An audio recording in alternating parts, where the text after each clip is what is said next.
Eu sou Alexandra Duarte e hoje nós estamos aqui para apresentar mais um episódio das Donas Cast. Donas de casa, donas do próprio negócio e donas de um coração ensinável. E hoje nós temos uma convidada muito especial, que é a Bruna Passos. Ela é psicóloga e nós vamos entrar num assunto muito interessante hoje, que é sobre o Setembro Amarelo. Mas antes, eu quero que ela se apresente para nós, né? Fala para nós, Bruna, quem é você, sua formação, se você tem filhos, né? Conta um pouquinho pra gente da sua história. Tá bom, gente, primeiramente, muito obrigada pelo convite, é uma honra estar aqui com vocês, né, dividindo esse momento de tanta entrega, de tanto conteúdo de relevância que vai impactar não só as nossas vidas, né, mas várias vidas, não tenho dúvida disso. Então, eu sou a Bruna Passos, sou casada há 12 anos, tenho 3 filhos, 3 meninos, sou formada também há 12 anos, sou terapeuta sistêmica familiar, tenho especialização com casais, com crianças e adolescentes. E sem dúvida alguma falar de emoção, falar de corpo, alma e espírito, né? Uhum. Porque eu tenho o meu método de pé, de atendimento, onde eu gosto de compartilhar muito isso. Nós somos corpo, alma e espírito. E nós temos que cuidar das 3 esferas, né? Não adianta cuidar só de um e outras ficarem, porque essa conta chega. Então, se nós entendemos que somos uma tríade, temos que dar importância para isso. O meu método de atendimento, eu falo que é de pé porque é trocando dores por esperança. Uhum. E o que é, né? Essa campanha, Setembro Amarelo, nada mais é do que também falar de dor. Importantíssimo, né? Que é a base estrutural para o que vem depois, né? De disfuncional. E eu brinco também, assim, que é tão importante, eu gosto muito, né? Meu objetivo é atender mais mulheres. E aí eu falo, a gente tem que sempre colocar a nossa pitadinha rosa, de amor. E aí eu falo também uma frase que eu uso muito nos meus atendimentos, na minha proposta, que é transformando desertos em jardins. Então, falar também desse tema de hoje é isso, é saber que nós vamos despedir das nossas dores, trocar nossas dores por esperança e transformar desertos que todos passam, eu, vocês, todos sempre vamos passar por desertos, mas é saber condicionar esse caminho para transformar os desertos que a gente passa em grandes jardins. Ai, meu Deus, peraí que eu tô enxugando. Muito bom. Gente, realmente assim, é um assunto que a gente quis trazer para a mesa, porque ainda existe, né, muito tabu, pouco se fala, e quando se fala, muitas vezes, não se fala tão abertamente, né? E como você trabalha, né, com esses atendimentos, atendendo famílias, conta pra gente, assim, quais são os comportamentos, o que leva a pessoa a cometer esse ato, né? Então, na verdade, nós percebemos, assim, ao longo dos estudos, né, e de tudo, assim, que envolve a questão do suicídio, é que existe ali uma dor muito forte. A pessoa, ela não consegue viver, a dor para ela é insuportável, ela não consegue viver com aquela dor. Então, começa na base algum sofrimento, alguma coisa que está motivando um sofrimento muito grande nela, uma dor muito grande, e ela não sabe o que fazer com aquilo. E muitas vezes, a pessoa que o suicida, a pessoa que tem isso na mente, ela não quer morrer, gente, ela só quer se livrar da dor. Mas muitas vezes, infelizmente, ela só encontra a morte como o único recurso. E aí eu venho aqui enfatizar a importância de nós, não precisa ser profissional, a importância de trazer essa mensagem para a sociedade. Sim. Porque nós podemos mostrar para essas pessoas que estão com esses pensamentos que dores podem ser transformadas.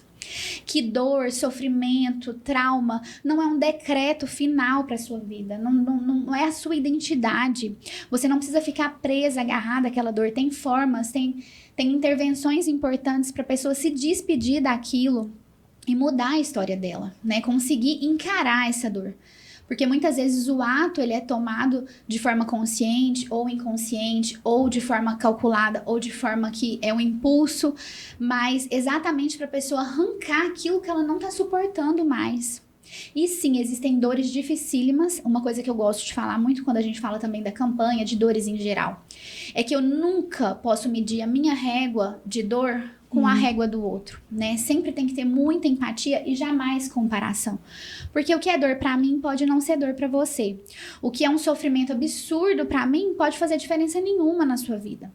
Então, nós temos que jamais invalidar a dor que o outro sente, o sofrimento que o outro sente.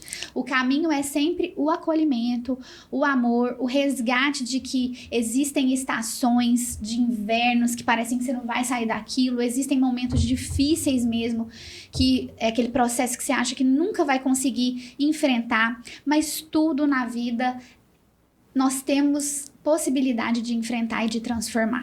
Você falou uma coisa muito importante, essa questão do acolhimento, né? Porque às vezes a pessoa tá sofrendo e ela se fecha. E a gente enfrenta muitos tabus ainda na nossa sociedade.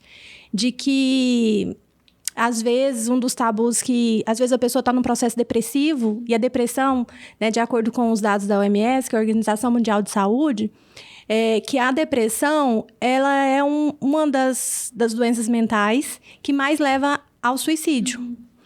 E às vezes as pessoas, quando vão comentar com alguém, as pessoas falam assim, mas isso é falta de Deus.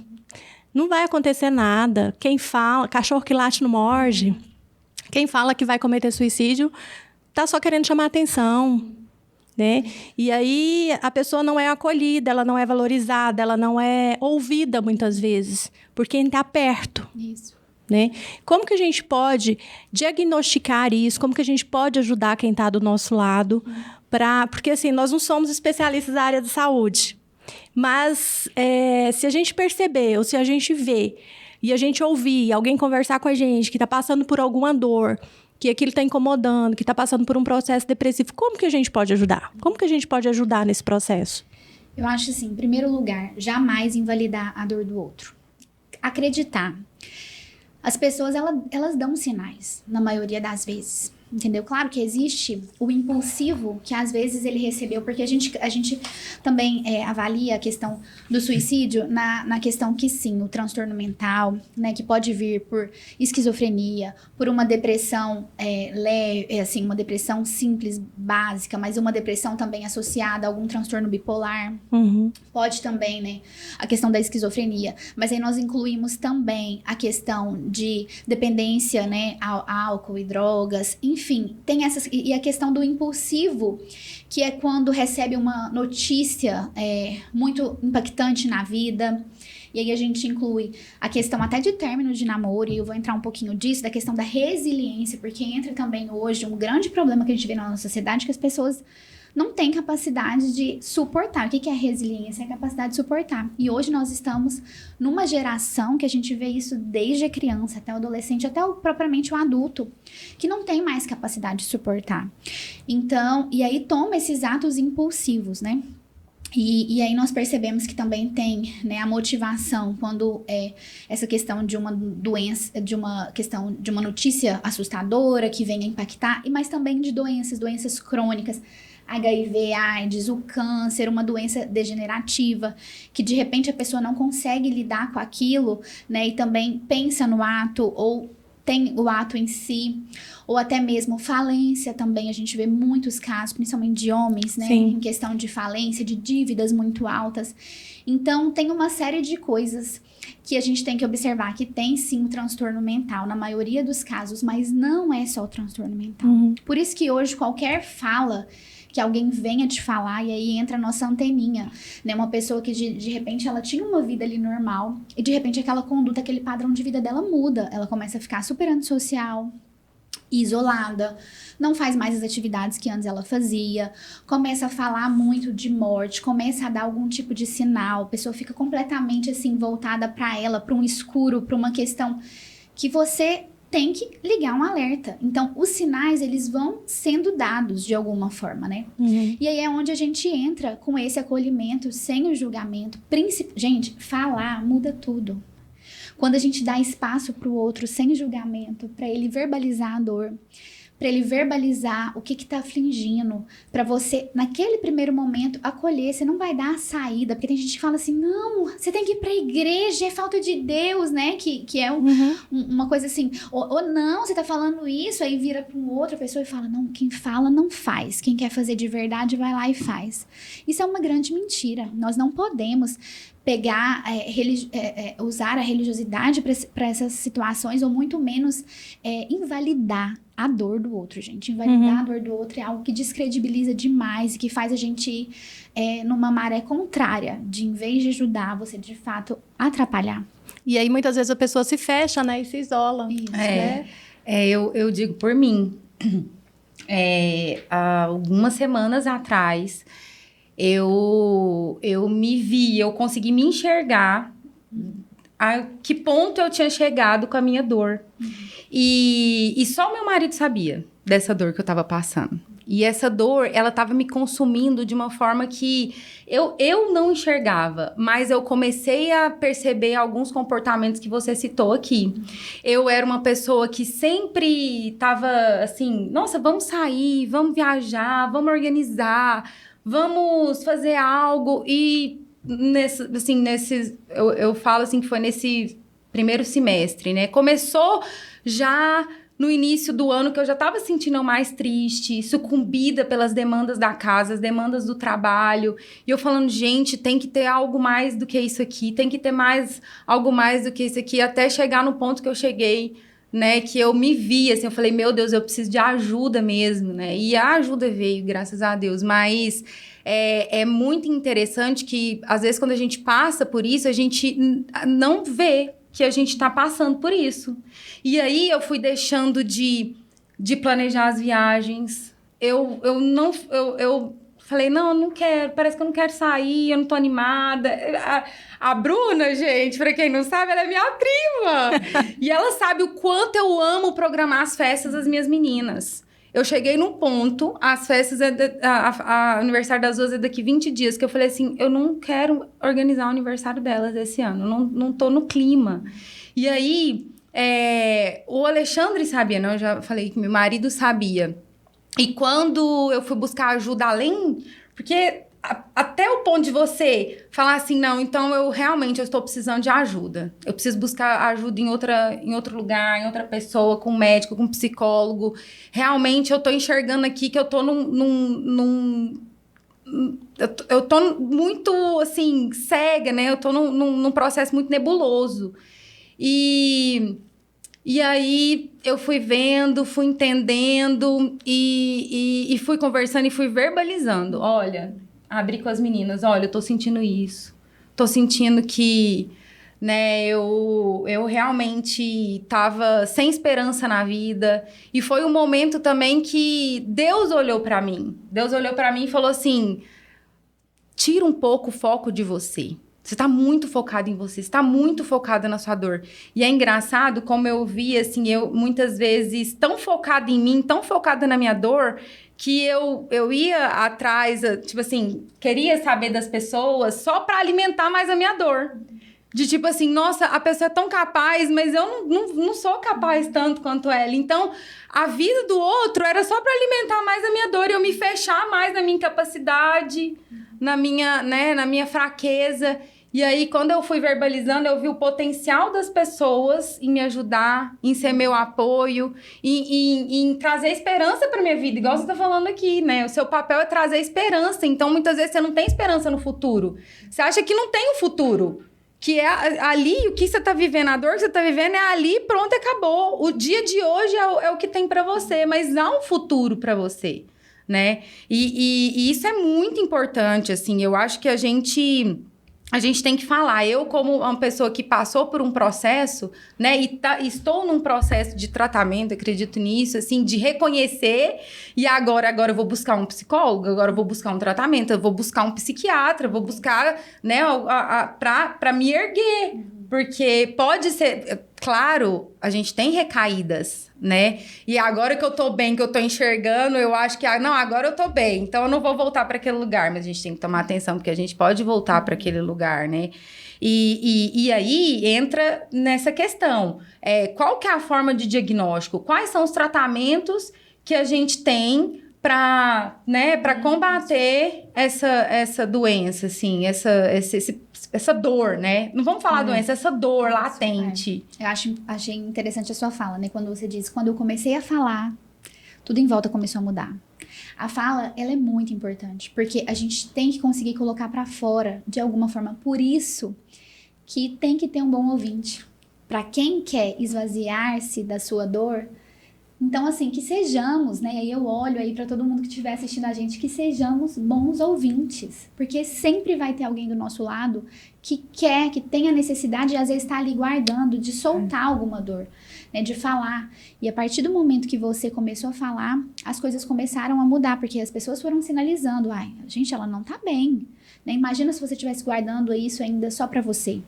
Então, interessante, falar é muito importante. Nós, como bons ouvintes, nos atentarmos ao que as pessoas ao nosso redor têm apresentado, comportamento, porque a questão do suicídio, ela pode ser verbal, mas ela pode ser comportamental. Então, às vezes, a pessoa não está verbalizando, mas no comportamento ela está dando sinais também. Então, é analisar o que está sendo falado, os comportamentos que estão tendo, né? E entender que sim, é processo de terapia, é processo psiquiátrico, muitas vezes vai ter que entrar ali com a medicação naquele momento mais sério, né? Mais importante ali para evitar realmente, para você conseguir salvar uma vida, né? Entender que a terapia, ela anda junto com a questão medicamentosa que o psiquiatra traz ali, depois há um desmame da questão do medicamento, porque tem muita gente que, infelizmente, hoje tem o tabu do medicamento. Que vai ter que tomar pro resto da vida, não quero ficar dependente. Eu vou viciar, porque vai mudar minha vida, porque eu vou ficar boba, porque E não é assim, Gente, é tanto tabu, e as pessoas depois, assim... As pessoas que passam, que se rendem ao processo do medicamento, quando ele de fato é necessário, percebem que aquilo fez uma diferença naquele momento. Ele tem mais qualidade de vida, né? Melhora a qualidade de vida da pessoa, da família. A pessoa começa a ter cor de novo, Sim. né? A vida começa a ter cor, ter brilho. A pessoa sai daquela fumaça cinza que tá ali em volta dela e começa a perceber que pode ter sonhos de novo, porque igual você disse, eu não conseguia, a minha dor, ela me matava ali dia após dia, eu estava morrendo na dor. Hoje, amanhã de novo, você não conseguia olhar pra frente. Não e todo esperança. mundo precisa ter sonho. Então, o resgate da pessoa que está apresentando esses sintomas é terapia, psiquiatra quando necessário para entrar com medicamento, o resgate da identidade da pessoa, entender o que ela gosta de fazer, porque muitas vezes existem também questões paralelas que vai ajudando, a pessoa se reencontra num esporte, se reencontra numa atividade física que vai trazer prazer para ela, numa meditação ou numa dança, enfim, de se descobrir novamente o que eu gosto, quais são os prazeres que eu tenho de vida, que tempo que eu quero tirar para mim, para eu tornar a minha vida agradável. E esse resgate vai sendo feito na terapia, até que a gente entra no ponto de que volte a sonhar. Você tem que sonhar, existe um futuro para você, existe uma vida. E a pessoa começa, eu faço muito com os meus pacientes o mural dos sonhos. Tem gente que chega lá que não sabe nem não sabe nem o que quer sonhar. Não sabe nem o que gosta. Então é isso, é uma busca por uma identidade. Todos nós temos uma identidade. E é resgatar essa identidade. Resgatar a questão hoje também, que é um grande problema. As pessoas estão muito baseadas em vida de rede social. E, gente, aquela vida de rede social, ela é uma mentira. Todo mundo tá passando ali para os seus processos de dores e dificuldades que não tá sendo colocado em 15 segundos de story, em Reels, enfim, não, todos nós temos os nossos monstros, as nossas sombras, todos nós, sem exceção, eu como profissional também, porque também a gente vê muito uma mania de achar que psicólogo não tem problema. Não, nós todos temos as nossas sombras, sem exceção, então não olhe a vida do outro, olhe para a sua e fala, a minha dor hoje é essa dor que eu quero buscar resolver. Ajuda, né? Falar, Isso, como a gente tá falando aqui, né? O falar é a solução. Isso. E falar com a pessoa certa, muitas vezes. Porque às vezes você vai tentar falar com uma pessoa que ela não tá preparada para te ouvir, ela não tá pronta para te ouvir. Às vezes ela vai estar pronta para te julgar e não vai te ajudar. Então, não ficar sozinha, não sofrer sozinha, buscar ajuda, e especialmente a ajuda de um profissional, né? Que vai conseguir conduzir melhor essa conversa, que vai conseguir trazer clareza, né? E ajudar mesmo nesse processo terapêutico. E aí, você falando do resgate da identidade, eu me lembrei de um assunto muito relacionado à maternidade. Porque quando a gente é mãe, né, e passa, assim, por, no meu caso, assim, algumas gestações, né, uma seguida da outra, né, Bruna? Às vezes a gente se perde nessa identidade. A gente fica muito voltado para casa, para os filhos, e a gente esquece de que a gente gosta. Qual a música que eu gosto de ouvir? O que eu gosto de fazer? Que atividade eu gosto de praticar? E isso me lembrou de um dado que a gente, fazendo as nossas consultas, né, aqui para o podcast, que a tentativa de suicídio entre mulheres é 3 vezes maior do que nos homens. Os homens cometem mais, a taxa é maior, mas a tentativa entre mulheres é 3 vezes mais. E por que isso acontece? Né? A que isso está vinculado? Olha só, isso que você falou é importantíssimo. O emaranhado que a mulher vive depois que ela vira mãe é assim, é um absurdo, mas a gente entra para uma imersão que muitas vezes a gente precisa de um resgate, a gente precisa de um resgatador. Sim. Ou é nosso esposo, ou é uma terapia, ou é uma amiga, ou somos nós mesmos que falam, gente, eu preciso sair desse lugar onde eu entrei. A maternidade, ela causa uma simbiose muito grande da mulher e do bebê, né, em muitos casos. E aí ela se mistura naquilo e perde, de fato, a identidade. Quando a gente vai olhar a taxa de suicídio, eu vou até depois apresentar os dados aqui para vocês. Os homens têm uma tendência por motivos X, Y e tal. E as mulheres é uma outra questão. Aí tentativa, os que vai, enfim. Então você vê que hoje também, como é um problema de saúde pública, ele é grande nos dois, em todas as questões, né? Sim. Homem, mulher e tal. Mas as motivações são diferentes. Uhum. E aí, quando você vai ver a questão da mulher, são mulheres cheias de dores, com dores muito guardadas, com multitarefas, né? Porque é a casa, é o próprio lar ali, são os filhos, é o marido, é a profissão. E aí, não sobra um tempo para a mulher olhar para ela. E aí fica realmente sem identidade, sem foco, sem saber onde eu tô, aonde eu quero chegar, se sentindo roubada, porque parece que tudo nos rouba de nós mesmos. O que sobra de mim? O meu tempo, esse vai pro meu esposo, esse vai pros meus filhos, esse vai pro meu trabalho, esse vai para um lugar onde... E o que sobra de mim? E uma coisa também que eu ia falar exatamente sobre isso também.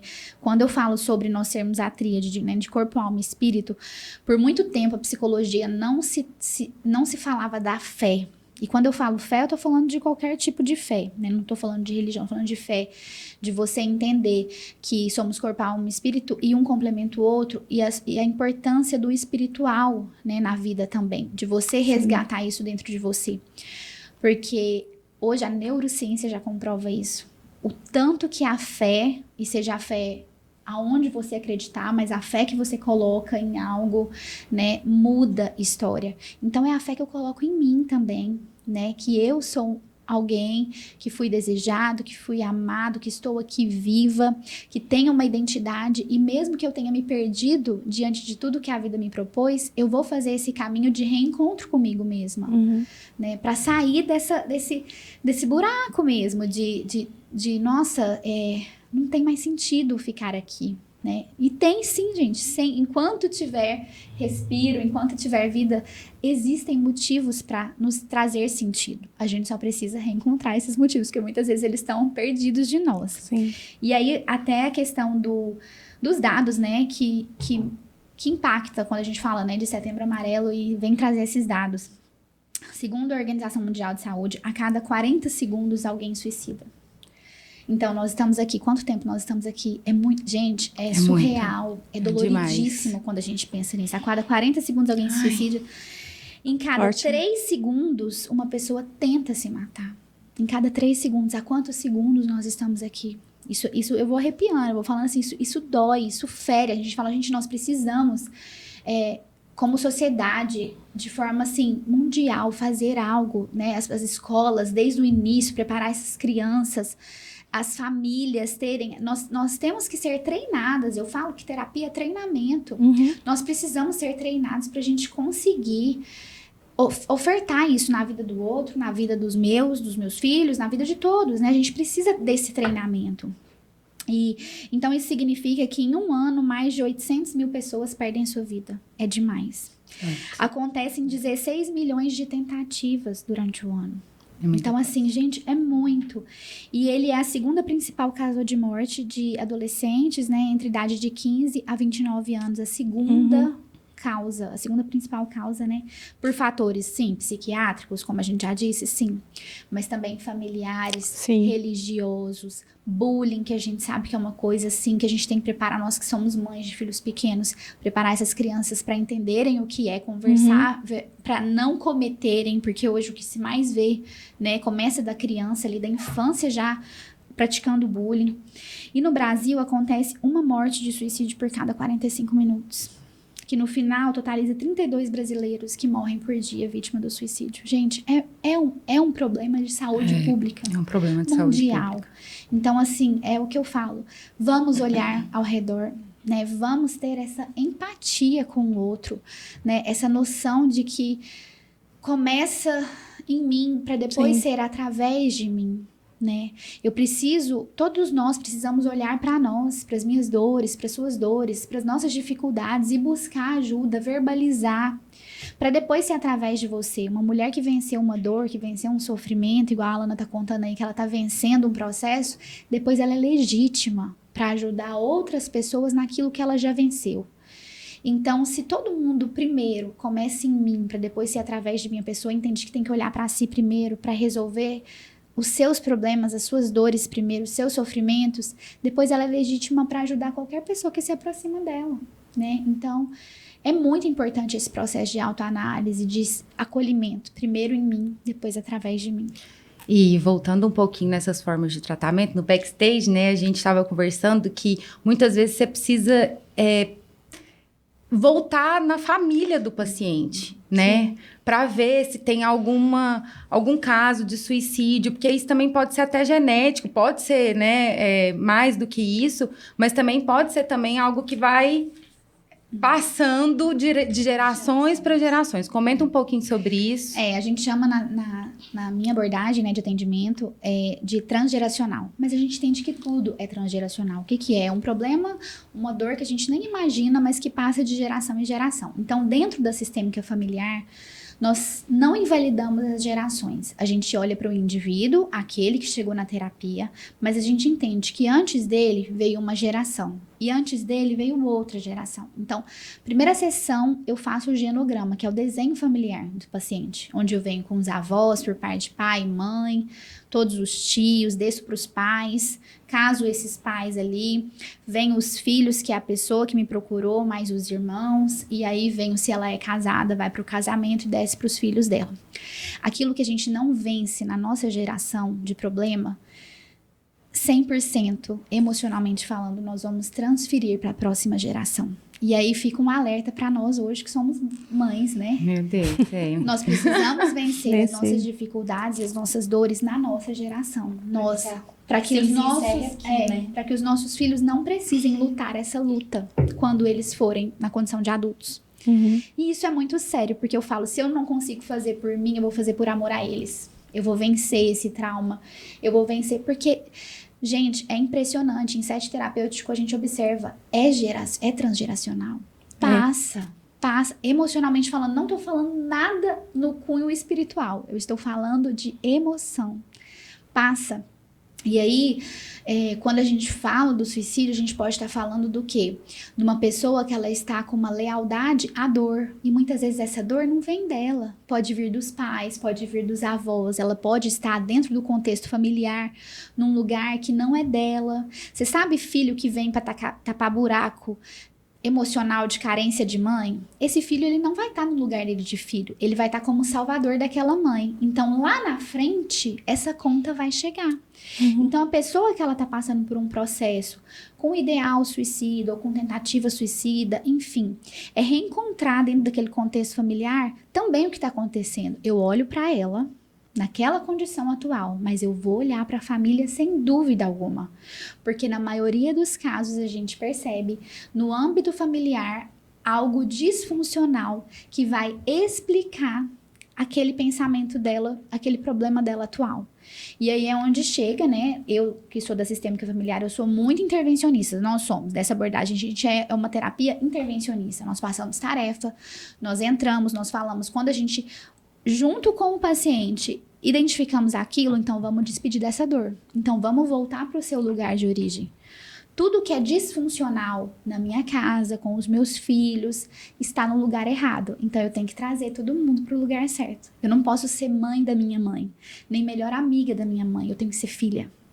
Os meus filhos não podem ser alguém que veio para suprir uma falta que eu tive do meu pai.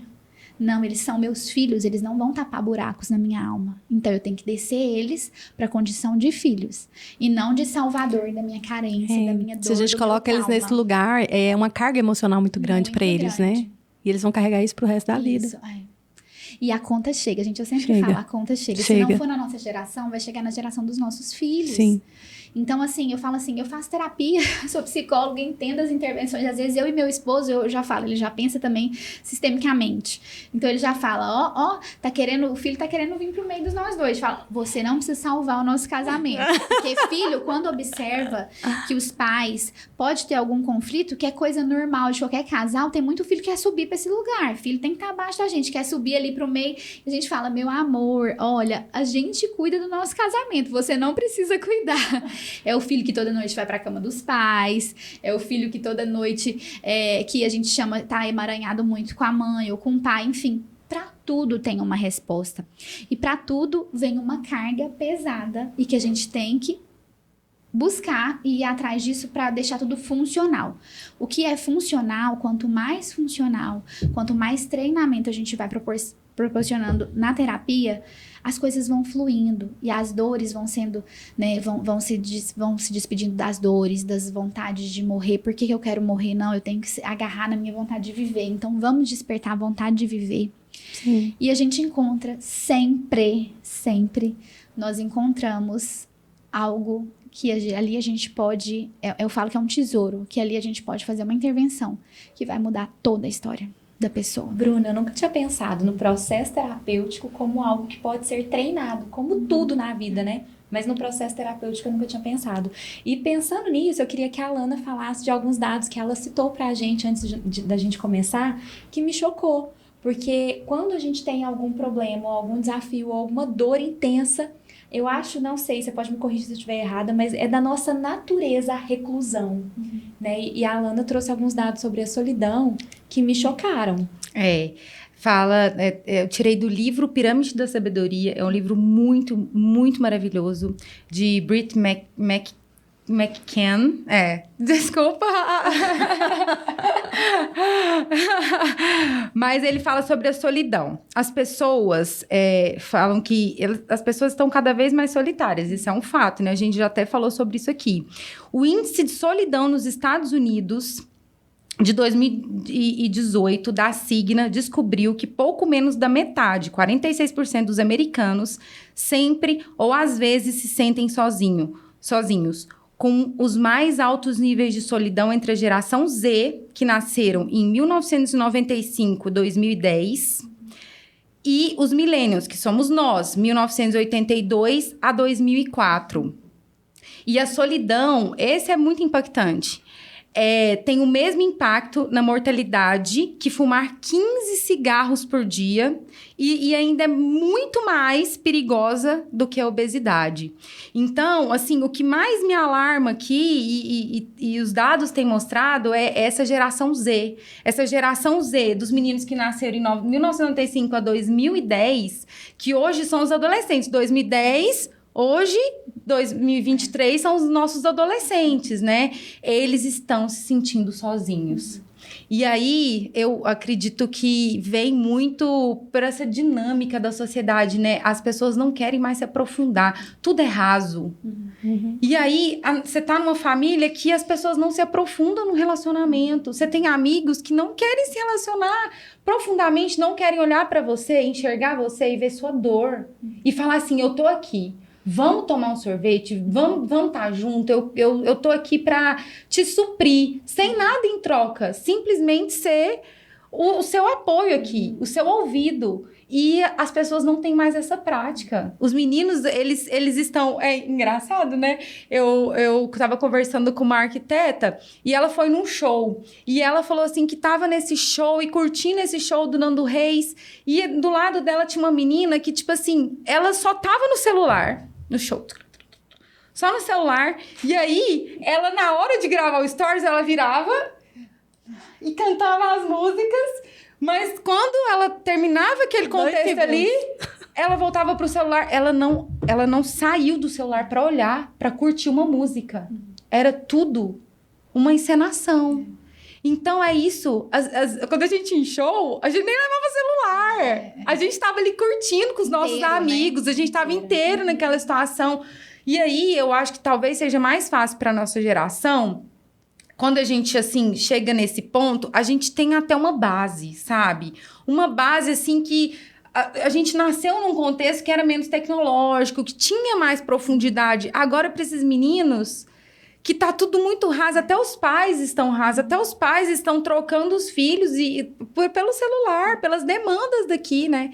Então, assim, eu acho que pode ser um start para essa geração estar apontando, né? Está mostrando e a gente chegando nesse resultado aí triste, né? Dos adolescentes. Né? Segunda maior causa de morte. E assim, me preocupa muito, porque hoje, primeiro, nós temos que considerar que o celular é uma pessoa. Então, se você é casada, o celular é a terceira pessoa que ele tá no meio de você e de seu marido. Se você tem um filho e você tá junto com ele, o celular é uma terceira pessoa. A gente já considera o celular uma pessoa que a gente tem que despedir dela também, gente, porque tá demais, né?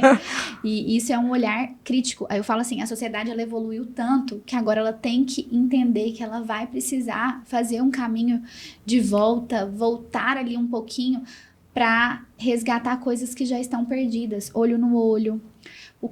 Ainda mais porque agora veio. Pós-pandemia. As crianças vão jogar, elas entram dentro do joguinho. Elas jogam ali uma junto com a outra no seu mundo, não sei o quê, mas cada um sentado num canto da casa com o celular na mão.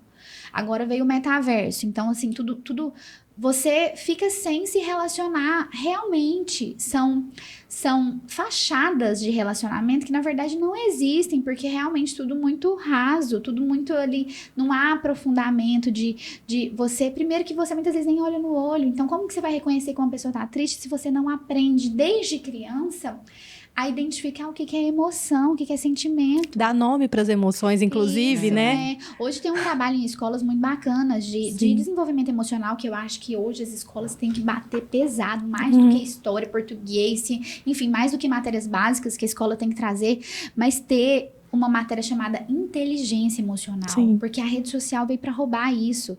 Então, são crianças imediatistas que crescem sendo adolescentes imediatistas, sem resiliência nenhuma, sem capacidade de suportar não, sem capacidade de suportar uma frustração, né, ou alguma notícia ali, de não entender que existem processos na vida, que existem invernos, mas que depois primaveras chegam para todos nós, assim como as estações.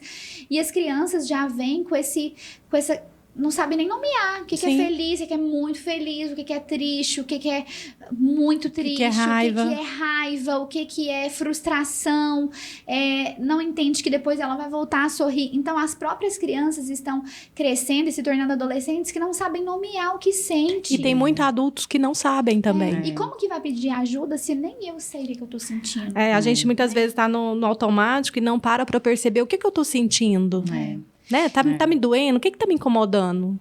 Né? Será que eu preciso conversar com alguém? E aí, às vezes, você não vai na terapia, mas liga pra uma amiga, né? Fala com alguém. A Ló, inclusive, estava me falando, né? Pode ser também que muitas vezes a gente vai ter crianças que elas sentem mais. Igual você estava falando da Lisa. Verdade. Que a Lisa, ela sente mais, né? E aí, eu acho que você deveria falar, assim, de dar oportunidade para ela sentir, para ela mostrar o que para ela dar o diálogo para ela, dar a voz para ela, né? Sim. Há alguns dias, a gente acredita que pela ausência do meu marido, que agora antes não viajava tanto e agora tem viajado bastante, ela, em um determinado dia, ela não queria ir para a escola. Ao chegar na escola, ela não queria entrar e demonstrou estar triste. Mas eu conversei com ela, ela entrou. E no final do dia, quando eu fui buscá-la, ela ainda estava bem chorosa e com medo da morte, né? Então, eu fui pega de surpresa, porque eu não sabia como lidar com aquilo, uma criança de 7 anos com medo de morrer. E a gente vai dançando conforme a música, né? Então, a coordenadora da escola que estava acompanhando ela nessa ocasião falou, olha, mamãe, a gente já conversou, mas ela pediu para não te contar. Então, vai para casa, é sexta-feira, no final de semana vocês conversam, e tudo isso diante dela. Caso ela não queira, não sinta vontade de te contar, na segunda-feira nós voltamos a conversar. E aí, ela só relatou que estava triste e com medo de morrer. Mas depois ela compartilhou, essa coordenadora da escola compartilhou que o medo dela não era de morrer, era de morrer e não voltar a ver o pai. Acho que ela não tava com saudade do pai. Com saudade e queria vê-lo, né? E ele ainda não tinha chegado. Mas graças a Deus foi na sexta-feira, no sábado ele chegou. Mas o mais importante é deixar aquilo que a gente conversou essa semana, né, no MOPS, deixar esse canal, a gente entendeu, assim, desse cenário, né, deixar esse canal aberto, para ela entender que ela pode trazer as dores dela, que a gente vai acolher, né, realmente eu fiquei, assim, sem saber como lidar, falei, como que isso, de onde surgiu isso, né, como que eu vou investigar isso? E às vezes você pode até nos ajudar. Você vê que é uma coisa simples, ela construiu na condição dela de criança, que é o que ela dá conta de construir naquele momento, uma sensação assim, eu quero ver meu pai de novo, e se acontecer alguma coisa comigo, é a saudade, né? E é muito bacana nós assim, termos esse espaço aberto para os nossos filhos falarem. Gente, porque hoje em dia a vida é tão corrida, tudo é tão corrido que nenhum adulto consegue falar das emoções, e aí ele não dá espaço para sua criança. Entender, filho, nomear para ele, filho, isso que você está sentindo pode ser saudade. Será que é saudade? Ou por que esse medo veio da onde? Você viu alguma coisa? Você viu um vídeo? Alguém te contou alguma história assustadora? Mas ajudar a criança, nós somos a ferramenta da criança, gente. Ela não tem desenvolvimento cognitivo para fazer isso sozinha. Então, nós que temos que dar a mão ali e falar, vem cá, é raiva? O que está acontecendo? E caminhando junto com a sua criança para isso. E aí vem o fato do adulto também, porque muitas vezes nós que vamos pegar na mão do adulto e vamos falar, vamos ali, me fala o que está acontecendo, vamos ali, eu vou marcar uma terapia para você. Tô te achando diferente. Você vai ter esse espaço. Você tá bem? Puxar a língua. Até quando eu tô dizendo puxar a língua. Teve uma ocasião que a Helena tava muito fechada, chorando, e ela começou a verbalizar, eu sou burra, eu sou feia. Eu sou burra, eu sou feia, eu sou burra, eu sou feia. Aí que a gente foi entender, foi puxando a linguinha dela, porque na escola ela estava sofrendo um bullying, que as crianças estavam falando isso dela e tudo mais. Então, nós precisamos tratar. Quem é você, Helena? Você é uma princesa. Você é linda. Você é amada. Isso é uma visão do seu coleguinha, mas quem realmente você é? Trazer a memória das nossas crianças, quem realmente elas são. Reafirmar. Os pais, o nosso papel é esse, reafirmar para sua criança aquilo que ele é. Você é isso, você é aquilo, né? E dar essa identidade, né? O pai dá a segurança, a mãe dá o afeto, e juntos ali formar a identidade da criança, né? E aí eu falo também algo assim, gente, sempre seremos falhos, por isso que a terapia ela é importante, porque por mais que eu estude, por mais que eu treine, né, por todos eu não atendo criança, mas eu fiz a especialização de criança e adolescente porque eu sou mãe de 3, e que hoje são crianças, né, um é bebê, mas que um dia serão adolescentes, e eu pensei, meu foco eu atendo adultos e idosos, a maioria dos casos mulheres, eu também fiz uma especialização em saúde do idoso, e só que assim, eu fiz porque eu queria aprender, ser treinada mais naquilo para poder ajudar os meus filhos, mas mesmo assim, por mais que eu passe por todos os estudos, isso eu acho que é algo que traz leveza também para os pais, principalmente para as mães que tendem a sentir mais culpa, mas de entender que por mais que eu treine, por mais que eu estude, por mais que eu busque todas as informações que estão ao meu alcance, eu ainda vou falhar. Porque a gente não é perfeito, né? Que pisou aqui, que foi perfeito. Sim. Então, mesmo na minha condição de falha, que eu aprenda a ter um olhar para acolher a minha falha e ressignificar isso diante de mim, da minha postura, ou diante da minha casa, dos meus filhos, né? Então, é um treinamento. É um treinamento de pensamento, é um treinamento de ação, é um treinamento de validar as emoções em todo o tempo. E aí, quando você trouxe essa estatística da questão da solidão, né, com a questão do impacto que isso traz, como fumar cigarro, 15, né, enfim. Isso mostra que como as emoções vão impactar diretamente no nosso físico, no nosso corpo, né? Questões de pele é 100% emocional. Questões sempre tem algo. Sono. Então assim... Você não consegue dormir quando você tá desequilibrado. Isso, as emoções definem impactos no nosso corpo físico, né? E aí eu até trouxe um dado aqui da questão... quando a gente vai falar do suicídio, a gente tem que falar também daquelas pessoas que elas se machucam. Porque às vezes elas não querem perder a vida, elas estão dando ali sinais, elas não querem morrer, mas elas têm uma dor emocional tão forte, que elas pensam que se elas se automutilarem, elas vão trazer para a dor física aquilo que elas não conseguem vencer na dor emocional. E aí, mais uma vez, vem a questão, gente, o mundo precisa fazer terapia. Eu, como psicóloga, eu preciso fazer terapia. Todos nós precisamos. Não é um ponto de fraqueza, né? As pessoas evitam procurar psicólogo. É outro tabu, que as pessoas evitam procurar psicólogos, evitam procurar psiquiatras, porque acreditam que isso é um ponto de fraqueza, de que não precisam, que tá tudo bem, que vai resolver sozinho. Desculpa, que vão resolver sozinhos. E muitas vezes a gente não consegue, resolver sozinho. Sozinho não consegue, gente. Nós precisamos de alguém que tenha, às vezes, o estudo, ou que tenha, às vezes, a condição, a ferramenta. E outra, não é pra sempre, não. Nós somos cíclicos, nós somos pessoas que... Tipo uma montanha-russa, tem dia que a gente vai estar muito bem, sem problema nenhum. Tem dia que acontece alguma coisa que vai nos impactar, que nós vamos estar lá embaixo. E nesses momentos de entender a nossa vulnerabilidade, nós vamos procurar ajuda naquele momento. Vai sanar aquele problema, vai ter uma intervenção, nós vamos entender onde está... Arruma tudo ali e pronto, e continua. Depois, lá na frente, acontece... Então, assim, é entender. Principalmente luto, perdas, né? Nós estamos falando aqui da campanha do Setembro Amarelo, que é uma campanha importante demais para trazer essa conscientização, exatamente para evitar, né, o suicídio como forma de prevenção mesmo. Então, entender que naquele momento precisa de ajuda e que depois você vence aquela etapa. E aí você torna legítima naquilo e você segue. E depois, alguma coisa pode te impactar. Você perde um ente querido, você... passa por algum processo traumático, você busca ajuda novamente. Isso é ser funcional diante da vida. Sim. Eu entender quais estão sendo as minhas dores, os meus sofrimentos, as minhas sombras, e atrás disso, naquele momento que tá tudo ali borbulhando demais, melhoro, depois lá na frente venho de novo. Isso não é fraqueza, isso é, eu sou funcional e legítima diante, eu venço as etapas difíceis que eu passo, né? E eu desejo que todas nós, né, sempre vamos vencer todas as batalhas e dores da nossa vida, né? Pra gente também ofertar esse pensamento e isso pros nossos filhos também, né? Verdade. Gente, esse tema é muito, assim, eu acho muito rico, né, a gente trazer isso aqui.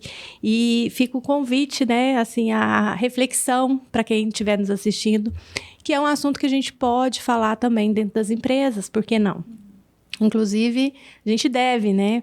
Pensando que na empresa a gente tem vários perfis, vários comportamentos, pessoas que muitas vezes estão sofrendo calada e que não compartilham com ninguém e que não têm a informação.